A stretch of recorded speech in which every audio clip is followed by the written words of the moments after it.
মাশরুমের ঝাল বানাতে লাগবে কালো জিরে, হলুদ, নুন, কাঁচা লঙ্কা ঝাল মতো, মাশরুম, দুটো বড় পেঁয়াজ নিয়েছি, দুটো আলু, সাদা সর্ষে, কালো সর্ষে, সাদা সর্ষেটা বেশি, আর আমার লাগবে সর্ষের তেল।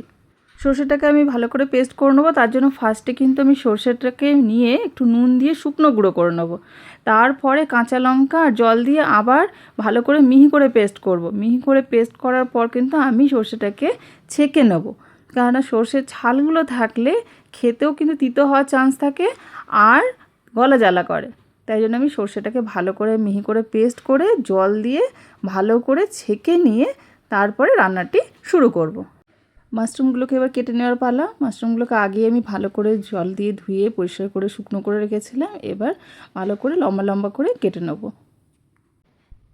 এবার আমি লঙ্কাগুলোকে কেটে নেব, পেঁয়াজগুলোকে কুচি কুচি করে কেটে নেব, আলুগুলোকেও আমি জিরি করে লম্বা লম্বা করে কেটে ভালো করে একবার কিন্তু আলুগুলোকে ধুয়ে নেব। সর্ষে বাটাটাকে আমি ভালো করে জল দিয়ে ছেঁকে নেব, যাতে সর্ষের ছালগুলো আলাদা হয়ে যায়। ছালগুলো থাকলে কিন্তু আগেও পড়লাম গলা জ্বালা করে খুব।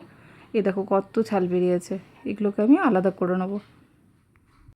এবার ওই সর্ষের জলটার সঙ্গে সব একসঙ্গে মিশিয়ে নেব। হলুদ গুঁড়ো, নুন, লঙ্কা কুচি, পেঁয়াজ কুচি, আলু কুচি, মাশরুম, কালো জিরে আর সর্ষের তেল সব একসঙ্গে দিয়ে একটা চামচ দিয়ে ভালো করে সর্ষের পেস্টটার সঙ্গে একটু জল জল হয়ে গেছে ঠিকই, কিন্তু কোনো অসুবিধা নেই, সব একসঙ্গে মিশিয়ে রেখে দেবো।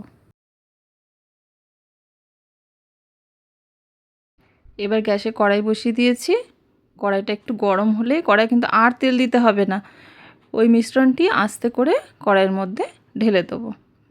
ব্যাস, আর কিচ্ছু করার দরকার নেই। ঢেলে দিয়ে ভালো করে একটুখানি স্প্রেড করে দেবে, দিয়ে একটা ভালো চাপা ঢাকা দিয়ে সিম করে গ্যাসটি বেশ আধ ঘন্টার মতো হতে দেবে। কোনো রকম খুলে দেখার দরকার নেই। যে জলটা আছে, আবার মাশরুম থেকেও, পেঁয়াজ থেকে, আলু থেকেও, সবজি থেকেও সব জল বেরোবে, তো ওই জলটাতেই সুন্দরভাবে সিদ্ধ হয়ে যাবে। কোনো রকম নাড়াচাড়া খোঁচানোর দরকার নেই। আস্তে আস্তে করে ও হতে থাকবে। প্রায় 20 মিনিটের মতো হয়ে গেছে। আমি তোমাদের দেখানোর জন্য একবার ঢাকাটা খুলে দেখাচ্ছি। দেখো কত জল বেরিয়েছে, মাশরুম থেকে অনেক জল বেরোয়, আলু আছে, পেঁয়াজ আছে, সব থেকে জল বেরোবে। আমি ঢাকাটা বন্ধ করে রেখে দিলাম, আরও কিছুক্ষণ পরে দেখাচ্ছি। দেখো বেশ শুকনো শুকনো হয়ে গেছে, এখনও নাড়ানোর কোনো দরকার নেই, আরও জল আছে কিন্তু ভেতরে। হতে দাও এটাকে, সিম করে দিলেই হবে গ্যাসটা। বেশ হালকা আঁচে হলে কিন্তু খুব ভালো হবে জিনিসটা, জোর আঁচে করে দিলে কিন্তু ভালো হবে না। দেখো প্রায় হয়ে গেছে, আমি কিন্তু গ্যাস বন্ধ করে দিয়েছি। দেখো নিচে, এবার আমি কড়াইয়ে খুন্তি দিয়ে দেখছি, দেখো কি সুন্দর হয়েছে। নিচটা পুরো একটু একটু ব্রাউনিশ ভাব এসছে আর ওপরটা একদম শুকিয়ে গেছে। এই সময় একটু সর্ষের তেল, একটু জাস্ট একটা ফ্লেভারের জন্য ছড়িয়ে দিলেই আমার রেডি মাশরুমের ঝাল।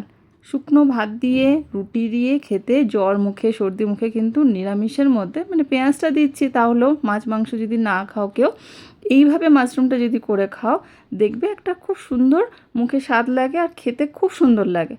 গরম ভাত, পেঁয়াজ, লঙ্কা আর একটু এই মাশরুমের ঝাল দিয়ে আর কিচ্ছু লাগবে না। এভাবে মাশরুম একবার তোমরা ট্রাই করে দেখতে পারো। যদি খেতে ভালো লাগে একটা লাইক দিও।